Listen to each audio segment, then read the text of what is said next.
Good morning everyone. আশা করি তোমরা অনেক অনেক ভালো আছো, সুস্থ আছো। তোমাদেরকে একটা কথা শেয়ার করি আজকে, তো তার জন্য সকাল সকাল চলে এসেছি, বাট তোমাদেরকে দেখাতে পারিনি, তো তার জন্য সরি। রাতে না প্রচণ্ড বৃষ্টি হয়েছে, তোমাদের আর কি বলবো। সকালে উঠেই তো দেখি সব শুকনো হয়ে গেছে রাস্তাঘাট, আর তার জন্য কোনো প্রমাণ নেই।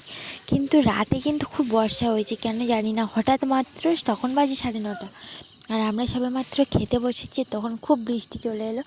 তার জন্য মা কোনো কিছু গ্রেট করে রাখতে পারেনি। তোমাদেরকে কালকে রাতেই দেখিয়েছি, মা হচ্ছে ডালটা বেটে রেখে রাখছিল, মানে কাজটা এগিয়ে রাখছিল।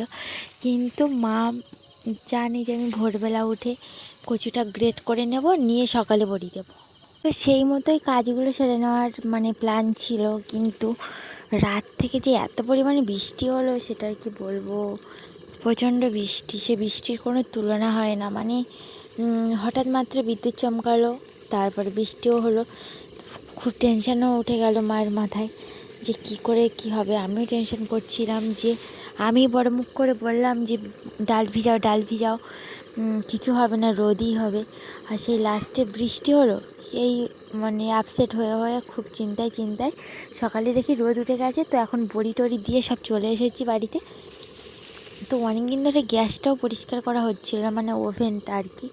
তো নোংরা হয়ে গেছিলো চারদিকটা, তো সেটাই ভালো করে মুছে পরিষ্কার করে নিলাম।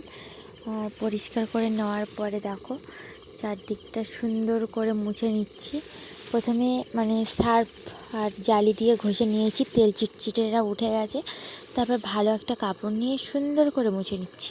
ছোট ছোট কাজগুলো তাড়াতাড়ি সেরে নিলেই ভালো হয়, কারণ অনেক আরও হাবিজাবি কাজ রয়েছে সংসারে, সেগুলো সব কিছু সামলাতে টাইমও চলে যায়, আর বেকার কষ্ট হয়। তো এটা ভাবলাম এটাই তাড়াতাড়ি সেরে নিই, কারণ এটা অনেক দিন থেকে নষ্ট হচ্ছিলো, চিটচিটে ভাবটা বেশি হয়ে যাচ্ছিলো। তো তার জন্য এটাই আগে ভাবলাম সেরে নিই, তো সেটাই সেরে নিচ্ছি।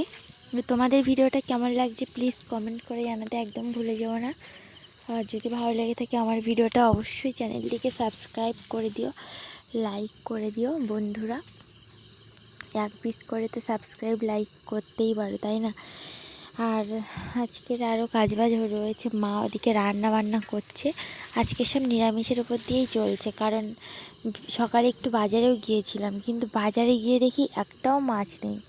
তো তারপরে এই যে বাজার থেকে এসেও মাছ পাইনি বলে মা ওদিকে ডাল ভাত রান্না করেছে, ডাল, ওলকপি ভাজা, আর করেছে একটু ডালের বড়া ভাজা। তো আমার ডালের বড়া ভাজা তত একটা ভালো লাগে না, তাই জন্য আমি বললাম যে আমার জন্য দুটো আলু সেদ্ধ করো, আমি সেদ্ধ আলু দুটো দিয়েই সুন্দর করে একটু আলুর চপ বানাবো। তো সেই মতন মা বললো ঠিক আছে, তুই তাহলে আলু দুটো বের করে নিয়ে ভালো করে মেখে আর বানিয়ে ফেল।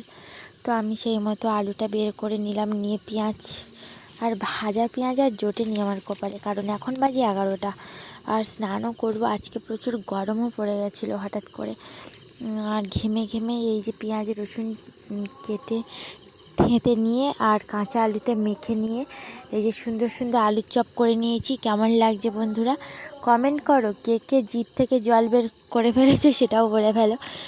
আমার তো যা সেন্টটা শুঁকেই মাত্র মনে হচ্ছে এখনই খেয়ে নিই, কিন্তু এখন খাবো না, একেবারে ভাতের সাথেই খেয়ে নেবো, কারণ আজকে নিরামিষ তো, তার জন্য। আর এই যে বিকেলে দেখো পেঁপেটা গাছ থেকে পেড়ে নিয়েছিল মা দুপুরে, আর দুপুরে আর কাটিনি, এই বিকেলেই কেটে নিলাম একেবারে। আর এখন এটা খেয়ে এখন বের হব একটু বাজারে, আজকের অনেক বাজার কেনাকাটা রয়েছে। তো ফাইনালি চলে এসেছি বাজারে। এটাই হলো আমাদের সুন্দরবনের গোসাবার বালি বাজার, এটা হচ্ছে আমার বাড়ির পাশেরই বাজার একদম। আর এখানে সোমবারে তোমরা আসলে মানে এতটাই ভিড় হবে যে ঠেলে ঢোকাই দায় হয়, কিন্তু আজকের বুধবার তো, আর বুধবারের দিনকার একটু মানে লোকজন একটু অল্প হয়, তাই বলে একদম অল্প নয়। তো আজকের আমি তো বেলায় চলে এসেছি, এই জন্য এখন একটু লোকজন কম, সন্ধ্যের দিকটা একটু বেশিই হয়, কারণ অনেকের কাজবাজ থাকে, কাজবাজ সেরেই বাজারে আসে না।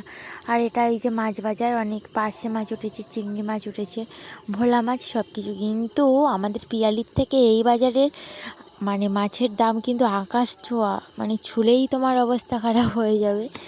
যাই হোক, চিংড়ি মাছ মা নিয়ে নিয়েছে, মাও এসেছে আমার সাথে বাজারে, আর এখান থেকে সবজি নেবো ভাবছি। তবে কি কি সবজি নেওয়া যায় সেটাই ভেবে কুল কিনারা পাচ্ছি না, কারণ সব প্রায় সবজি তো, আর প্রতিদিন খেতে ভালো লাগে না একই জিনিস। তো আজকের ব্লগটা এই পর্যন্ত, কেমন লাগলো জানিও। ছোটোখাটো ব্লগ দিচ্ছি 5 মিনিট করে যেটুকু পারছি, কারণ সারাটা দিন আরও অনেক কাজবাজ রয়েছে আমার, তো সেগুলোই সারি। আর তাছাড়া ভিডিও এডিট করতে করতেই টাইম চলে যায়। তো সন্ধ্যাবেলা বাজারের থেকে ফিরেছি, আর এখন যাব জল নিয়ে আসতে, পুরো সন্ধ্যা হয়ে গেছে। আর এখন যাব জল নিয়ে আসতে। তার আগে বলছি, তোমরা যারা যারা চ্যানেলটিকে সাবস্ক্রাইব করোনি করে নাও। এখন চুরমুর খাচ্ছি, টাটা।